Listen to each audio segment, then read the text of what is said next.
여러분 안녕하십니까? 지식재산 능력시험 4주차 예상문제 문제풀이를 시작하겠습니다. 네, 지난주에 이어서 특허제도와 실용신안제도 및 권리화를 주제로 문제를 출제를 하였습니다. 여러분들 공부를 하면서 기본 교재 내용이 잘 정리되어 있습니다. 그 내용을 반드시 학습을 하고 문제를 풀어보시기 바랍니다. 또 한편으로 학습하는 중에 참고해야 될 점이 있습니다. 우리 이 시험은 전 문제가 객관식 문제로 이루어지고 있습니다. 그래서 그 내용들에서 오지선다형으로 되어 있는데요. 처음에 이제 지식재산 능력 시험 등에 대해서 지식이 많이 있지 않을 경우에 그 개념을 파악하기 위해서 문제를 먼저 한번 가볍게 읽어보고 또 해설도 있는데 그걸 참고하고 이해를 한 다음에 추가의 문제를 풀거나 또 학습 내용을 공부를 하게 되면 훨씬 이해가 빨리 되는 이런 효과도 있습니다. 그래서 여러분들이 다양한 분야를 참고하면서 준비를 해 보시기를 바라겠습니다. 자, 그럼 1번부터 한번 풀어보도록 하겠습니다.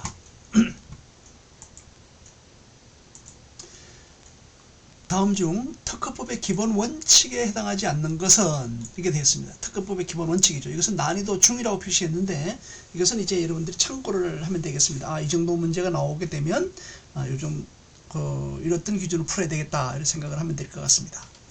중 이상 상중하로 나눌 때 중과 하는 반드시 맞춰야 되겠다 하는 이런 생각도 가지는 게 좋습니다. 특허법은 첫 번째 심사주의는 맞죠. 적용되는 것이죠. 특허는 출원한다고 해서 바로 권리 행사할 수 있는 것이 아니고 심사관에 의해서 실체심사 또 방식심사를 거친 다음에 등록을 받게 되는 심사주의를 채택하고 있습니다. 다음 두 번째, 특허법에서는 출원공개주의가 있다. 출원공개주의는 특허법에서 적용이 되는 기본 원칙에 해당됩니다. 모든 특허 출원은 출원 후 1년 6개월, 즉 18개월 이후면은 공개가 되고 있습니다. 다만 이때 군사적인 사항이라든지 또 비밀로 유지해야 될 이런 것들이 있다면 공개를 하지 않을 수 있습니다. 세 번째, 선출원주의입니다. 선출원주의는 뭔가 하면 특허 심사를 하고 또 등록을 받는 데 있어서 먼저 출원한 사람, 선출원한 것이 선출하는 자의 권리가 먼저 등록될 수 있다 이런 것입니다. 예를 들어서 동일 또는 유사한 기술 내용이라고 한다면 그런 것이 먼저 출원한 사람에게 등록을 받을 수 있는 권리가 먼저 주어지게 됩니다. 다음 권리주의는 특허법에서 아주 중요한 것이죠. 이렇게 특허권이 형성되느냐 안 되느냐 이런 부분들에 대해서 규정하고 있어서 특허법은 권리주의를 채택하고 있다고 볼 수 있습니다. 5번 무심사주의는 앞으로 1번에서 지적한 것에 반대되는 사항이죠. 심사주의가 적용되어 있기 때문에 무심사주의는 해당되지 않는다 이렇게 볼 수 있겠습니다. 자, 2번입니다. 2번 특허 출원의 공개 시점은 출원일로부터 몇 개월 이후인가? 이건 앞서 설명을 드렸습니다만 난이도 하에 해당되고요. 18개월이죠. 3번 18개월이 되겠습니다. 네, 그래서 모든 출원은 출원일로부터 18개월이 지났는데 이것이 이제 18개월 이전에 특허가 등록 결정이 될 수도 있습니다. 그러면 등록 결정에 대해서 설정 등록을 하게 되면 즉 등록료를 납부를 하게 되면 18개월 이전에 공개될 수도 있는데 법적으로는 모든 것들이 출원일부터 18개월 이후에 공개가 된다는 것 참고하면 되겠습니다. 3번입니다. 난이도 중에 해당되는데요. 이걸 보면 실용신안제도에 대해서 묻고 있습니다. 실용신안제도의 보호 대상은 뭐죠? 고안입니다. 고안은 기계의 구성, 장치, 형상 이런 부분들에 대해서 권리를 받을 수 있는 것으로 특허가 대발명이라고 한다면 실용신안은 소발명이다 이렇게 이야기하기도 합니다. 그래서 난이도 중 정도인데요. 기계장치의 형상 개선, 실용신안 제도의 보호 대상이 될 수 있습니다. 다음 전자회로의 구성 변경. 전자회로는 뭐 예를 들면 기본적인 소자 어떤 것이 있죠. RLC라고 해서 저항, 리액턴스, 또 콘덴서 등의 이런 캐퍼시터 등의 회로들이 RLC 구성되어 있는데 이것을 직렬 또는 병렬로 해서 같은 효과를 낼 수도 있는데 그런 구성의 변경이라고 하더라도 새로운 기능을 발휘하고 또 어떤 기존의 회로에서 발생했던 특정 문제점을 개선할 수도 있고 특권 효과를 높일 수도 있다고 한다면 그런 회로 구성 변경은 실용신안 제도의 보호 대상이 될 수 있습니다. 세 번째는 단순한 자연법칙입니다. 단순한 자연법칙은 보호 대상이 될 수 없겠죠. 우리 발명의 개념에서 보면 기술적 사상의 창작으로서 자연법칙을 이용한 기술적 사상의 창작으로서 고도한 것, 이것이 특허인데 실용시간도 마찬가지로 적용이 됩니다. 자연법칙을 이용한, 자연법칙 자체가 아니고 자연법칙을 이용해야 됩니다. 자연법칙이 적용돼야 된다는 것이죠. 기술적 사상의 창작, 새로운 것으로서 새로운 것, 그것이 실용시간이고 고도한 것이라면 발명으로서 특허의 보호 대상이 되는 것입니다. 세 번째, 새로운 도구의 새로운 결합 방식, 이런 것들도 구조 개선 등에 해당되어서 실용시는 보호 대상이 될 수 있습니다. 다음, 제품의 구조적 변화. 그렇습니다. 제품의 구조적 변화는 실용신안 제도의 보호 대상이 될 수 있습니다. 자, 4번입니다. 특허권에 효력이 미치지 않는 경우, 난이도 중되어 있는데 잘 한번 생각해 볼 부분이 있습니다.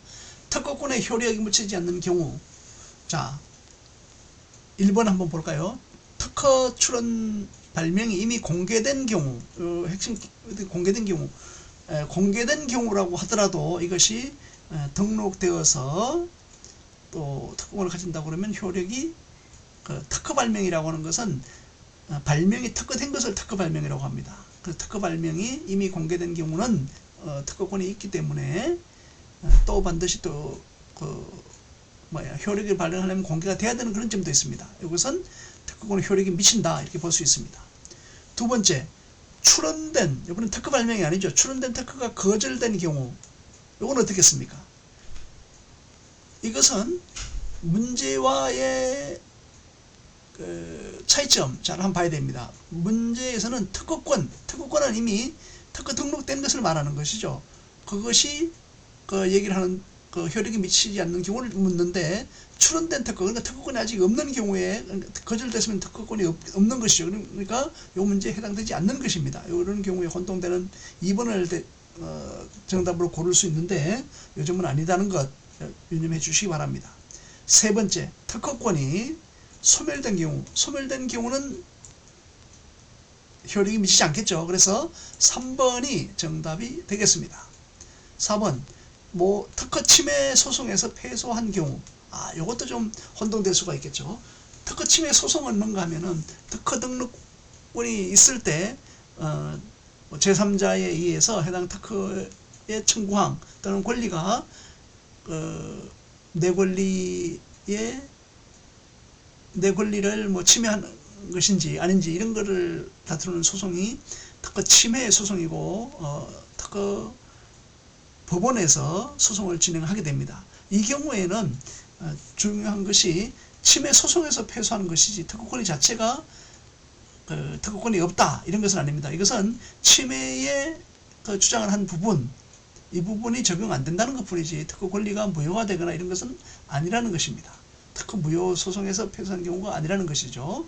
자, 4번, 5번 모든 경우 해당 없음. 이건 3번이 명백히 정답이기 때문에 해당이 없습니다. 그래서 정답은 3번이 되겠습니다. 5번입니다. 특허 청구 범위, 클레임이라고 하죠. 특허 청구 범위의 역할에 대한 설명으로 적절한 것은, 특허 청구 범위는 우리 각 항목을 보면서 설명을 드리도록 하겠습니다. 특허의 기술적 내용을 이해하기 위한 참고자료, 기술적 이용을 이해하기 위한 참고자료는 특허 명세서라고 하죠. 그래서 특허 청구 범위는 아니다는 것이고, 두 번째, 출원 후 수정이 불가능하다. 특허 출원은 출원한 후에 등록될 때까지 계속 수정을 할 수가 있고, 특허 청구 범위도 마찬가지입니다. 심사 결과가 나오기 전까지 특허 청구 범위도 명세서 기술 내용도 수정이 가능하다는 것입니다. 세 번째, 특허권자가 보호받고자 하는 발명의 범위를 나타낸다. 이것이 특허 청구 범위 역할에 대한 것을 적절하다 볼 수 있겠죠. 특허 청구 범위는 특허 청구항, 청구 범위 뭐 이렇게 얘기를 하는데요. 특허권자가 보호받고자 하는 발명의 범위를 나타냅니다. 4번, 출원서에 포함되지 않아도 등록에 영향을 주지 않는다. 그렇지 않습니다. 특허 출원서에 발명의 상세한 설명이 나와 있어야만 그 내용이 특허 청구 범위에 기재되어 있어서 될 때 등록을 받을 수 있는 것입니다. 예를 들면 특허 출원서에 A, B, C가 되어 있고 특허 청구 범위에 D, E가 되어 있다면 명세서, 출원서에서는 내용이 있는데 청구 범위 없지 않습니까? 이걸 또 이제 D, E는 등록을 받을 수가 없고, 또 반대로 A, B, C가 청구 범위에 기재되어 있는데 그래서 등록을 받고자 하는데 출원서에 그 내용이 포함되지 않으면 등록을 받을 수가 없습니다. 왜 그런가 하면 발명의 내용을 당업자가 해당 분야의 통상의 기술을 가진 전문가, 기진 사람이 기준을 봐가지고 충분히 설명이 되어 있어야 있고, 그것이 특허 청구 범위에 기재되어야 등록을 받을 수 있는 것입니다. 5번, 법적 구속력이 없는 기술설명서이다. 이것은 아니죠. 이것은 기술설명서라고 해서 따로 이렇게 되어 있는데 특허 청구 범위는 법적 구속력이 있고, 향후에 무효심판이라든지 또 뭐 정정심판, 또 침해소송 등이 할 때 구속 대상이 되는 이런 핵심적인 권리서이다. 이렇게 볼 수 있겠습니다. 그래서 정답은 3번으로 볼 수 있습니다. 자, 쉽지는 않지만은 여러분들 잘 집중해서 한번 들어보면 크게 도움이 될 것입니다. 또 알 수가 있을 거예요. 자, 난이도 하가 나왔습니다. 특허권의 존속기간, 이거는 우리가 외워야 되겠죠. 20년입니다. 참고로 실용신화는 10년, 또 디자인은 20년, 한국의 경우에 그렇습니다. 그래서 설정 등록일로부터 특허권의 존속기간은 20년, 3번이 답입니다. 7번입니다. 특허법상 선출원의 의미는 무엇인가? 선출원, Prior Application Principle, 선출원주의 원칙인데요. 선출원은 뭐라고 그랬죠? 먼저 출원한 사람에게 권리를 먼저 줄 수 있다, 이런 것이죠. 이것은 심사 청구 후에만 권리를 주장할 수 있다고 하는 심사주의고, 같은 발명에 대해 여러 출원이 있을 경우 가장 먼저 출원한 자가 특허를 받을 권리를 가진다. 이것이 선출원주의겠죠. 그래서 2번이 정답이다. 이렇게 할 수 있겠습니다. 3번, 특허권은 출원일부터 발생한다. 출원일부터 발생하는 것이 아니고 심사주의에서 심사한 이후에 출원 등록 결정이 나고 설정 등록을 해야 발생을 하는 것입니다. 4번, 특허 출원 반드시 공개가 되어야 한다. 이것은 이제 공개주의를 말하는 것이고 선출원주의를 얘기하는 건 아니죠. 5번입니다. 특허권을 가진 기업은 독점권을 영구적으로 보장받는다. 영구적으로 보장받는 건 아니죠. 특허권은 앞서 문제도 봤습니다만은 설정 등록일부터 20년간, 설정 등록일부터 시작을 해서 출원일부터 20년간 보장을 받는다가 제한적이다는 것입니다. 다음 8번 보겠습니다. 난이도 중입니다. 특허 침해에 해당하지 않는 행위는, 특허 침해라고 한다면 어떤 특허 권리가 있을 경우에 그것을 직접 또는 간접적으로, 직접 침해, 간접 침해 이런 용어도 쓰는데 그거에 대해서는 추후에 또 설명을 할 수가 있습니다. 또 우리 교재를 참고해 볼 수 있는데, 침해하지 않는 행위는 우리 특허법에서 규정을 하고 있는데요. 한번 보겠습니다. 특허받은 발명을 사용하여 제품을 제조하는 행위, 특허 침해에 해당됩니다. 그리고 특허권자의 허락 없이 특허 기술을 실시하는 행위, 이것도 해당이 됩니다. 세 번째, 특허를 무효화시키기 위한 특허 심판 청구, 이것은 심판을 청구하는 것이 특허 침해에 해당되지는 않겠죠. 그래서 3번이 정답이 되겠습니다. 4번, 특허를 받은 기술을 사용하여 판매하는 행위, 특허받은 기술을 사용하여 판매하는 행위도 특허 침해에 해당되고요. 특허 기술을 도용하여 생산하는 행위, 그러니까 제조, 실시, 판매, 생산이 모두 특허 침해에 해당된다. 이렇게 볼 수 있겠습니다. 9번입니다. 실용신안권의 보호기간은 몇 년? 앞서서 설명을 드렸습니다. 10년이라고 하였습니다. 3번입니다. 특허는 20년, 디자인도 20년, 그리고 상표는 10년이 때 갱신 등록을 할 수가 있는 것입니다. 실용신안 10년이 지나면 권리가 없어지게 되고 일반인에도 모두 사용하는 공지기술이 될 수 있는 것입니다. 계속해서 10번을 보겠습니다. 특허법에서 강제실시권. 강제실시권은 용어에서도 짐작할 수 있겠습니다만은 실시권을 특허권자는 가질 수 있습니다. 그래서 이렇게 전용실시권이라고 그래서 일정 기간, 일정 범위 내에서 일정 또 로열티 등을 받고 사용할 수 있도록 실시권을 주는 것을 전용실시권이라고 하고, 통상실시권은 동시에 여러 사람에게 통상실시권을 부여할 수 있습니다. 이에 비해서 강제실시권이라고 한다면 국가에서 필요에 의해서 물론 이제 막 정하는 건 아니겠죠. 회의 같은 거를 거쳐서 결정이 되면 특허청장은 강제실시권을 부여해 가지고 국가에서 사용할 수 있도록 하는 것입니다. 한번 보겠습니다. 인정되는 경우를 묻는 것이죠. 특허권자가 5년간 특허를 사용하지 않은 경우, 이렇게 하더라도 특허가 무효가 되는 것은 아닙니다. 특허 유지를 계속 납부를 하고 있다면 특허를 사용할 수가 있는 것이고요. 2번, 국가 비상사태에서 공공의 이익을 위해 필요한 경우, 이때 강제실시권이 부여가 되는 것입니다. 강제실시권에 대해서 알아두시기 바랍니다. 세 번째, 특허권자가 등록 후 해외에서만 기술을 사용하는 경우 관계없습니다. 해외에서만 기술을 사용하더라도 유효기간 내라면, 전수기간 내라면 권리를 행사할 수 있습니다. 그 다음, 특허권자가 자신의 권리를 포기한 경우, 자신의 권리를 포기한 경우에라도 강제실시권을 하는 것은 해당되지 않고요. 강제실시권은 국가 비상사태 등에서 공공의 이익을 위해 필요한 경우에 인정될 수 있습니다. 외국 기업이 동일한 기술을 출원한 경우, 이것은 이제 선출원 여부를 따로 따져봐 가지고 특허가 무효가 되는지 또 이런 부분들을 판단할 수 있는 것이고요. 강제실시권하고는 관계가 없습니다. 계속해서 11번 알아보도록 하겠습니다. 11번부터 계속 살펴보겠습니다. 특허권자의 권리 좀 포함되지 않는 것. 특허권자가 가질 수 있는 권리가 있죠. 예를 들어서 특허권자는 공개된 대가로 독점적 권리를 일정 기간 준다, 이렇게 볼 수가 있는데요. 첫 번째, 특허 발명의 독점적 실시, 이건 가능하시죠? 특허권자의 권리에 해당됩니다. 두 번째, 특허권을 양도할 수 있습니다. 비용을 받고 일정 기간 또는 전부 양도를 통해서 권리를 모두 양도할 수도 있습니다. 세 번째, 특허 침해에 대한 경고, 특허 침해, 자신의 특허권을 가지고 있는 특허를 침해하는 경우에는 경고를 할 수가 있습니다. 네 번째, 실시권을 설정, 통상실시권, 전용실시권 등을 설정할 수 있습니다. 그런데 특허 출원의 공개를 연기하거나 요거는 할 수가 없습니다. 18개월 되면 공개가 되는 것입니다. 다음 12번입니다.